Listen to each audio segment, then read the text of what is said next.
기독교에 있어서 2017년은 참 의미 있는 해입니다. 누구나 맞을 수 없는 이 시대에 하나님께서 태어나게 하셔서 저희들만 맞게 되는 종교개혁 500주년 기념의 해입니다. 이제 500년 후 1000년에는 안타깝게도 이 자리에 앉아 계시는 분들은 제가 분명히 예언컨대 한 분도 안 계실 겁니다.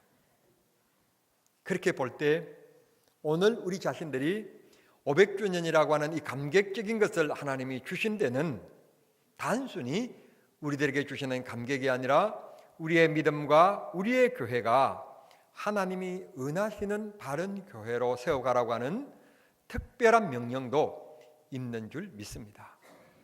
독일의 강보로 태어나서 유명한 법학자가 되기를 원했는데 하나님께서 강권적인 역사를 통해서 신학의 길을 걷게 하신 분이 계셨는데 마틴 루터입니다. 그는 천주교의 신부의 길을 택하여서 걷고 있던 그 때에 하나님께서 은혜를 주셔서 평신도들은 읽을 수 없는 라틴어 성경을 신부들, 성직자들의 독점물로 읽게 되었습니다. 그때 성경 로마서를 읽어나가면서 구원은 그런 것이 아니구나 하는 것을 깨닫고 이 천주교라고 하는 이 로마 가톨릭은 하나의 권력행 모임이지 이게 하나님을 경배하는 순수한 기독교는 아니다. 하나님을 경배하는 기독교의 형식은 가졌는지는 모르지만 진정한 기독교는 아니다. 그런 반박문 95가지를 독일의 그 유명한 대학교 그리고 그 교회 안에 대학교 안에 교회가 있었는데 그 교회인 비텐베르크 대학 정문에다가 써 붙이면서 그 어마어마한 유럽을 휩쓸고 있는 로마 교황청의 교황의 근세에 대항한 앳된 이 하나의 신부가 유럽을 온통 지배하고 있는 막강한 권력을 가지고 있는 그 권력에 한거한 날, 그래서 다시 돌아가자, 다시 계획하여서 다시 하나님께로 돌아가자, 그렇게 부르짖었던 때, 그 때를 우리는 종교개혁이라고 합니다. 그런데 오늘 이 시대를 살아가는 우리들이 볼 때는 기독교뿐만 아니라 여러 종교들이 많이 있는데 기독교 개혁이라고 해야지 왜 종교 개혁이라고 하는가? 그 이유는 당시에 로마를 중심으로 해서 유럽 전체에 존재하는 종교는 기독교였기 때문에 그래서 종교 그러면 기독교밖에는 더 말할 것이 없었기 때문에 그래서 기독교 개혁이라고 하는 말이 바른 표현이지만 그때 당시 상황으로는 기독교가 유럽을 지배하고 있었던 때였기 때문에 그것밖에는 종교가 없기 때문에 그래서 종교개혁이라고 부르게 된 것입니다. 그때 그 날을 정확하게 말씀드리면 1517년 10월 31일이었습니다. 그래서 전 세계 교회들은 10월 달이 되어지면 종교개혁에 대한 많은 모임과 잔치와 세미나를 합니다. 그리고 공통된적으로 전 세계 이 교회들의 마지막 주일을 종교개혁 기념주일로 지키고 있는 것입니다. 종교개혁 기념주일을 지킨다는 말은 행사라는 뜻이 아니라 오늘 또 우리 교회가 바꿔야 될 것이 무엇인지를 뒤돌아보고 하나님이 원하시는 바른 교회로 더군다나 목사인 저는 특별히 바른 목사로 세워지기를 돌아보는 시간, 주일, 점검의 때, 그게 바로 10월 마지막 주일인 종교개혁 기념주일의 의미인 것입니다. 장로는 장로로, 집사는 집사로, 성도는 성도로 세상을 살아가고 있는지를 생각해 보는 날, 그 날이 바로 오늘 종교개혁 기념주일인 것입니다. 종교개혁자들, 마틴 루터뿐만 아니라 저는 이 마틴 루터보다도 더 크게 여기는 분이 한 분 있습니다. 바로 위클리프라고 하는 사람입니다. 제가 이분을 얼마나 좋아하는가 하면 1517년에 마틴 루터는 종교개혁을 했는데 이분보다도 훨씬 앞에 100년 전입니다. 마틴 루터보다도 100년 전에 살았던 인물입니다. 그가 진단을 합니다. 이건 아니다. 이건 잘못됐다. 그렇게 해서 최초의 라틴어 성경을 영어 성경으로 번역한 분. 그래서요, 저는 마틴 루터가 들으면 매우 서운하게 여길는지는 모르지만 마틴 루터보다도 위클리프라고 하는 사람이 100년 전에 그렇게 했다면 대단한 영적인 안목을 가졌을 뿐만 아니라 대단한 담력을 가진 분입니다.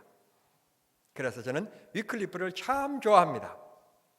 오죽했으면 우리 한국에 나와 있는 성경 중에서 제일 비싼 성경이 64,000원짜리 위클리프 성경입니다. 여러분들이 모르지만 저는 이분을 너무 좋아해가지고 위클리프 성경을 가지고 다닐 만큼 저는 종교개혁자 중에 종교개혁자의 아버지라고 부르고 싶은 인물인 것입니다. 그 외에도 많은 종교개혁자들이 계셨습니다. 마틴 루터 이후에는 1600년대에 들어와서 존 칼빈이라는 사람이 기독교의 교리를 체계화시켜 놓고 그래서 종교개혁을 완성시킨 사람이다 라고 말할 만큼 위대한 업적을 남긴 사람이었습니다. 이 존 칼빈에 대한 얘기를 목사님이 너무 리얼하게 설교를 잘 하신 모양입니다. 그랬더니 주일날 저녁에 아들이 중학교 1학년인데 밥을 먹으면서 하는 말이 아주 작은 개척교회였는 모양입니다. 평생에 어렵게 지금 살아가고 있는 그 아버지에게 밥상머리에 앉아서 하는 말이 아버지가 오늘 말씀하신 존 칼빈, 그렇게 존경하고 사랑한다고 하는 존 칼빈은 오늘 아버지의 말을 들으니까 28살에 기독교의 그 유명한 기독교 강요를 썼다는데 아빠는 50살이 넘어서 왜 교인이 이것밖에 안 되고 우리 교회보다도 더 큰 저 교회가 있는데 저런 교회가 왜 못 되느냐고 그렇게 물었다고 합니다. 아버지가 지금까지는 하나님이 주신 것 안에서 최선을 다하자 하는 생각을 가지고 있었는데 아들 눈에 비춰지는 아버지의 모습은 이런 것이구나 깨닫고요. 그의 취미생활하고 있던 좀 마음이 답답하고 교회가 붕 안 되고 그러면 낚싯대를 들고 나갔던 그것이 있었는데 낚시 가방을 그날부터 없애버리고 무릎 꿇고 기도하기 시작했다는 거예요. 어떻게 됐게요? 기도하는데 하나님이 역사하지 않을 수가 있겠습니까? 하나님이 위대하게 역사하시고 위대하게 쓰셨다고 합니다. 이 종교개혁자들이 내건 슬로건 5가지가 있습니다. 이 5가지에 다 글자마다 오직이라고 하는 말이 들어갑니다. 솔라라고 하는 말이 들어가서 흔히 그냥 신학계에서 하는 말이 오데 솔라 그렇게 얘기합니다.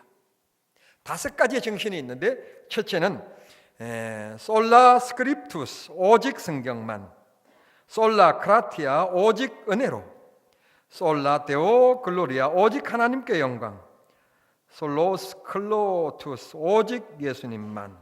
여번 물고기 보셨지 않습니까? 바로 그 크리투스, 바로 오직 그리스도께 오직 예수님이란 말입니다. 마지막 5번째는 솔라 피데 오직 믿음으로, 그런 얘기입니다. 이게 기독교 교리를, 기독교 진리를 가장 쉽게 함축해 놓은 5가지 얘기입니다. 이 5가지 얘기를 오늘은 짧은 시간 다 말씀드릴 수 없고 저는 2가지만 말씀드리려고 합니다. 첫 번째, 오직 성경, 그렇게 말씀했습니다. 다시 말씀드리면 그 당시에는 평신도들은 라틴어로 되어 있는 성경이기 때문에 성경이 뭐라고 말하는지 알 수 있는 사람이 아무도 없었습니다. 수도원에 들어가서 특별한 교육을 받지 않는 한 성경을 읽을 수가 없었던 것입니다.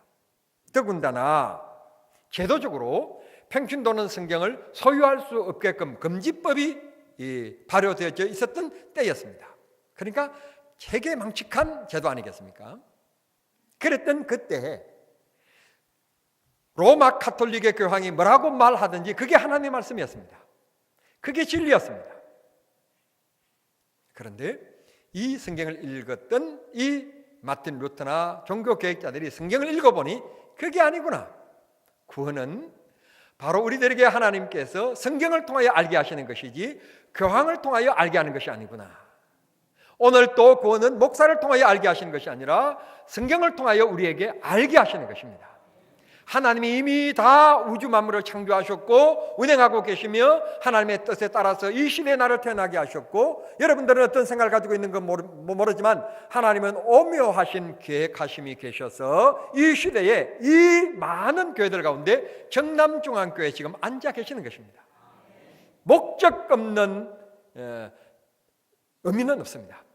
하나님께서 다 의미 있어서 목적이 있어서 하나님께서 오늘 우리를 이 자리에 앉혀놓으신 것입니다. 정은수가 아무렇게나 나무를 심지 않습니다. 다 의미 있고 목적이 있기 때문에 그 나무를 그 자리에다가 심는 것입니다. 하물며 하나님의 형상을 입은 우리들을 하나님께서 이 교회의 일원이 되게 하신 것은, 믿음의 공동체가 되게 하신 것은 그저 된 것이 아닙니다. 하나님이 기쁘신 계획하심이 계십니다. 그걸 깨달을 수 있는 것은 꿈으로 깨달을 수 있는 것이 아닙니다.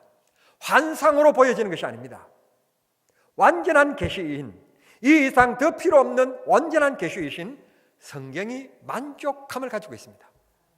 성경이면 충분합니다. 성경의 해답이 다 나와 있습니다. 하나님은 오늘 또 성경을 통하여 말씀하십니다.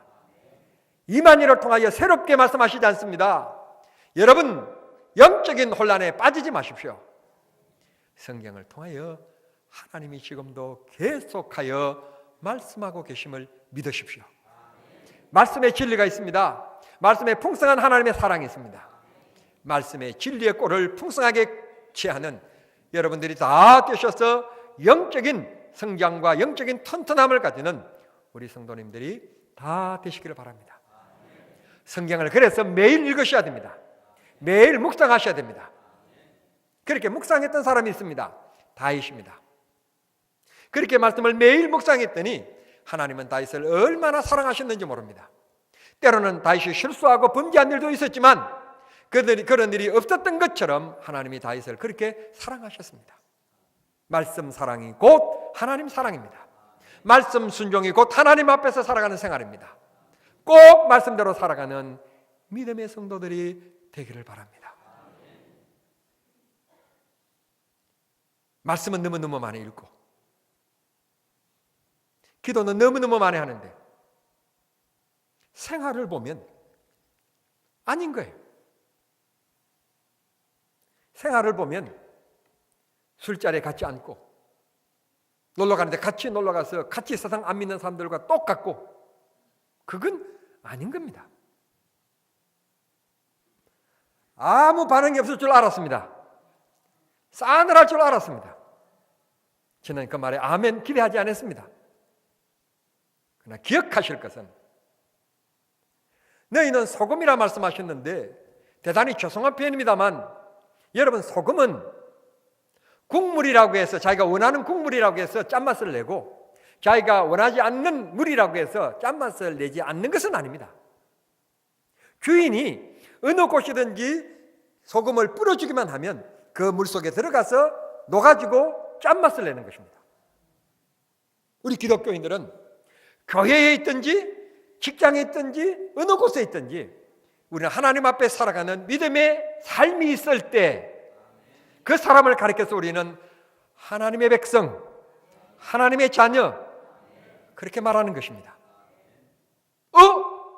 저분 정남종한교 목사인데 저분이 왜 저러는 거야 저거? 그러면 절대로 안 되는 것입니다. 목사라고 말하지 않아도 앞뒤 집에서 살아갈 때 가만 모습 바라보니 어떻게 저러실까? 걸어가는 걸음걸이 하나도, 말씀하시는 것도 참 교양이 있고 참 지혜롭다. 그리고 뭘 보면 그냥 지나가지 않고 바람이 나는 저런 검은 봉지, 비닐봉지라도 그냥 휙 지나가지 않고 줍고 지나가시고, 뭔가 참 다르다. 그런데야 생긴 얼굴도 괜찮다야. 참 얼굴도 참 자상하고 뭔가 좀 인자한 생각이 든다. 나중에 알고 봤더니 정남중앙교 목사라는 거예요. 그때 하는 말이 그러면 그렇지. 할렐루야. 할렐루야. 그런 기독교인이 되어야 합니다. 그러면 그렇지. 교회 집사였구나. 그렇게 되어야 됩니다. 아멘 했으니까 마음 놓고 얘기할게요. 뭐? 그 사람이 장로라고? 내 그 사람 하는 것도 봤는데, 뭐 이렇게 하는 것도 봤는데, 뭐 어떻게 하는 것도 봤는데, 그분이 장로와 의회다야. 그분이 장로라면 나는 목사 같다야. 그렇게 불신자가 얘기한다면 안 되는 것입니다. 좀 기분 나쁘더라도, 좀 마음이 무겁더라도 아멘을 크게 해주십시오. 아멘. 오직 성경, 진리이신 하나님 말씀대로 살아가는 저희들이 되어야 합니다. 성경이 진리라면 하나님의 자녀인 우리가 성경대로 살아가도록 힘쓸 때 하나님의 영광이 되는 겁니다. 그런 성도님들이 꼭 되시기를 바랍니다. 두 번째 말씀드릴 것은 오직 예수입니다. 가끔 가다가 오대 솔라 얘기할 때 물론 업무는 그렇습니다. 오직 그리스도입니다. 그런데 저는 그렇게 말하고 싶지 않습니다. 왜냐하면 요즘에 하도 그리스도라고 하는 사람들이 많아가지고 이만희도 그리스도다, 장길자도 그리스도다, 뭐 다 그리스도라는 자기들이. 그래서 저는 오직 그리스도라고 얘기하지 않습니다. 정확하게 집어서 얘기합니다. 오직 예수. 예수님만이 길이요 진리요 생명입니다. 그분만이 영생입니다. 예수를 통하여 우리가 구원을 받는 겁니다. 오늘 말씀 그대로입니다. 금이나 은으로 우리가 구원받는 거 아닙니다. 그런데 오늘 한국 교회에 가끔 가다가 다시 중세교로 넘어가려고 하는 경우들을 많이 봅니다. 제가요 어느 신문사에서 희론을 써달라고 그래서 그런 글을 썼습니다. 한국교회 이런 운동을 해보자. 본당 1500석 이상의 교회를 짓지 말자. 그 이상이 여러 개 된다면 성교하고 구제하자. 사회를 위해서 손을 펼치자. 꼭 우리 교회는 1500석 이상의 교회를 지어야 되겠다고 한다면 한국교회에 대략 어느 정도의 선을 정해서 그만큼의 돈을 내게 하자. 그래서 나는 시골교회라서 혹시 1500석 이상 지을 수 있는 기회가 올는지 몰라서 제가 할 수 있는 분량만큼만 얘기했는데 2억이라고 그랬습니다. 그런데 가끔 가다가 어떤 교회 앞을 지나가다가 저는 이런 생각이 들 때가 있습니다. 20억이라고 할 걸. 왜냐하면 그 큰 교회 목사님도 그 같은 신문사에 저와 함께 실온 집필가이기 때문에 제 글을 꼭 읽으실 거란 말이에요. 그래서 20억이라고 할 걸. 그런 생각이 들 때가 있었습니다.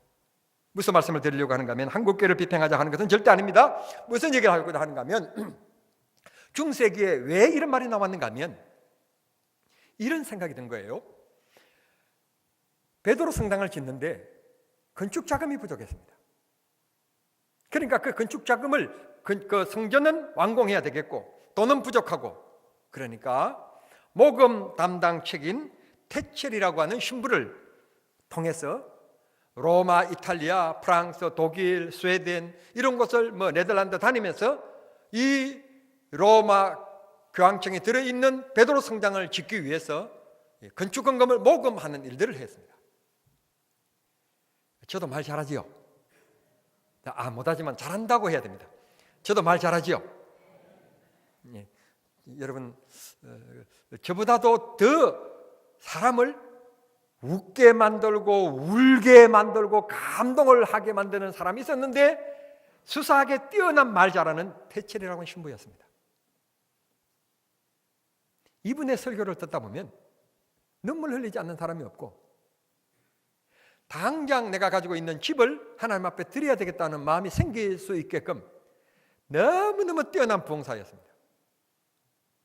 저는 표현을 잘 못합니다만 사랑하는 성도 여러분, 여러분들이 가지고 있는 그 저금통에 그 돈 때문에 지옥에 떨어져 있는 여러분의 할아버지가 영원토록 지옥불에서 흐드기게 만드시겠습니까? 기회는 많지 않습니다. 오늘입니다. 지금 이 순간입니다. 지금 하나님 앞에 드려지면 지옥에 있는 분이 여러분이 헌금기에다가 돈을 딱 넣으면서 돈이 땅에 딱 떨어지는 그 소리와 함께 지옥에서 탁 천국 올라갑니다. 제가 저 표현이 지금 저는 그거 못 따른다고 얘기했어요. 못 따라간다고. 그 얘기를 하는데 설교를 듣는 성도들이 얼마나 감동이 되는지 울며 불며 바로 그 미사가 끝나기 전에 다 헌금통에다가 집어넣었다는 겁니다. 사랑하는 성도 여러분, 이건 기독교가 아닌 것입니다. 이것 때문에 종교개혁이 일어났습니다. 세상에서도 돈 있는 사람들이 대접받고 돈 있는 사람들이 큰 소리 치는데 교회까지 돈 있는 사람들이 큰 소리 치고 교회까지 돈 있는 사람들이 목에 힘이 들어가는 곳이 된다면 하나님이 울고 떠나시는 교회가 되고 말 것입니다.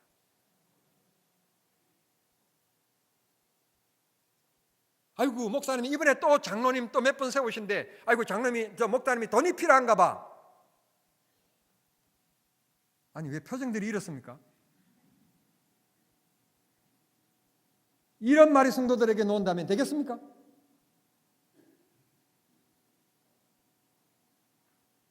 교회 헌신하고 봉사하고 약한 자 돌아보고 목사가 못 돌아보니까 여러분들이 약한 자를 좀 돌아보십시오. 병든 자를 좀 돌아보십시오. 낙심된 자를 좀 돌아봐 주십시오. 그래서 일꾼들을 세워야 되는 것이지. 장로님들만 아멘 할 줄 알았어요. 근사님들만 아멘 하실 줄. 우리 모두가 그런 마음, 이게 교회지.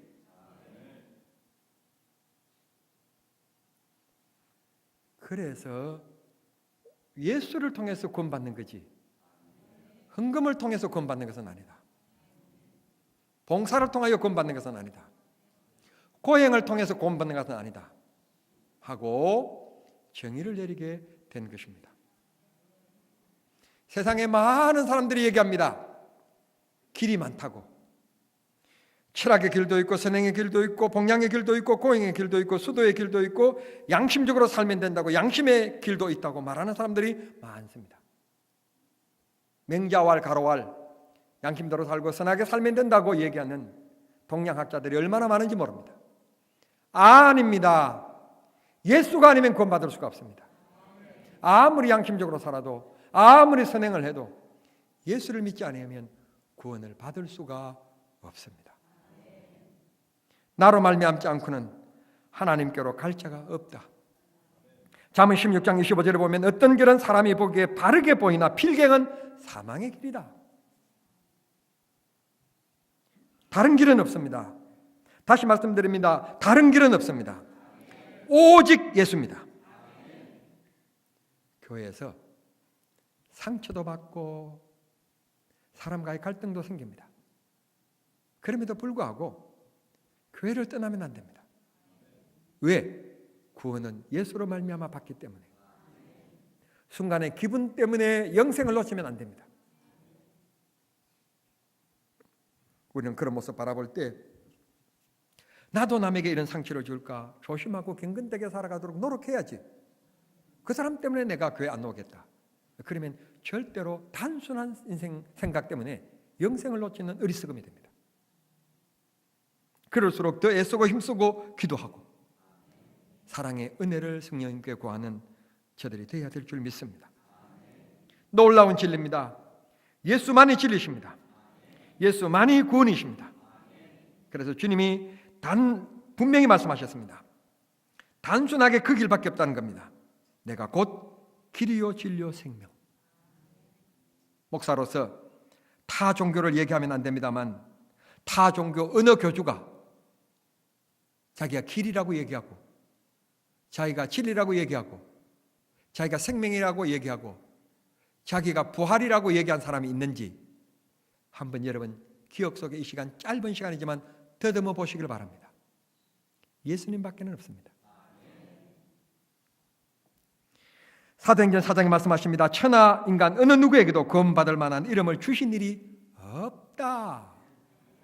그런데요 오늘날 자기가 그리스도래요. 고로 그 사람들은 무조건 99%가 아니라 완전한 100% 사기꾼 도둑이에요. 일이 때예요. 남의 양떼를 훔쳐가는 일이 때인 거예요. 썩지 마십시오. 마지막 때가 되면 일이 때가 양의 탈을 쓰고 양들을 물어 나르게 될 것이다. 오늘 저와 여러분이 살아가는 이 시대를 가리킨 주님의 정확한 말씀입니다. 말씀을 맺겠습니다. 성도 여러분, 오늘 우리 모두 성경만이, 오직 예수만이 마음속에 깊이 묻고 다른 것들은 다 부수적인 것입니다. 부수적인 것. 마지막으로 제 아내 흉 아닌 흉을 하나 보면서 설교를 마치겠습니다. 제 아내하고 식당에 가면 냉면집에서는 뭐가 맛있으면 됩니까?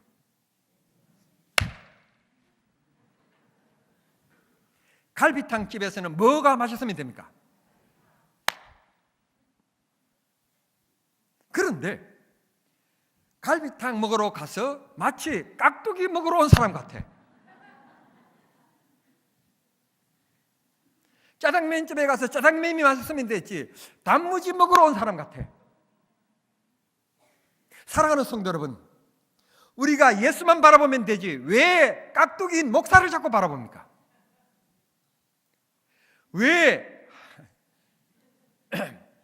목사님이 어쩌고 장로님이 어쩌고 권사님이 어쩌고 왜 자꾸 깍두기를 바라봅니까?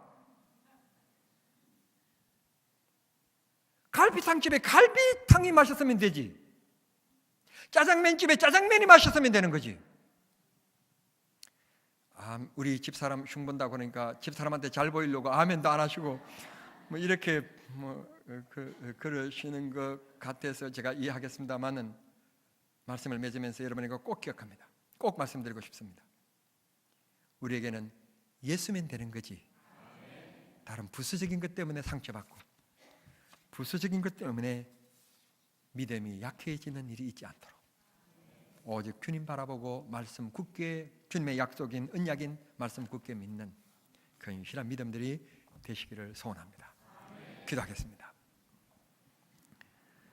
사랑하신 하나님 우리 아버지, 고맙고 감사합니다.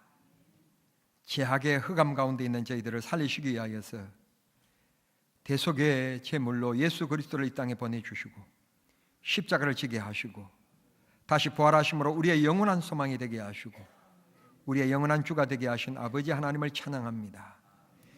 우리에게 주신 이 언약의 말씀 성경을 사랑하고 정말 애독하며 말씀대로 순종하며 살아가는 하나님의 자녀의 신분을 잊어버리지 않게 하시고 늘 나의 주가 되시고 그리스도가 되시는 예수님을 고백하며 살아가는 우리 믿음의 성도들이 모두 되게 해 주시옵소서.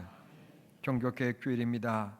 목회자로서 교회를 새롭게 해야 될 것이 무엇인지, 주님께로부터 떠난 제도는 없는지, 우리 성도들은 종교개혁 주일을 당해서 내 믿음의 계획이 무엇이 어떻게 바꿔져야 되는지, 새롭게 되어야 하는지를 생각해보는 주일을 되게 해 주시옵소서. 생활의 복 주시는 우리 하나님을 찬송하옵고 예수님의 이름으로 기도하옵나이다. 아멘.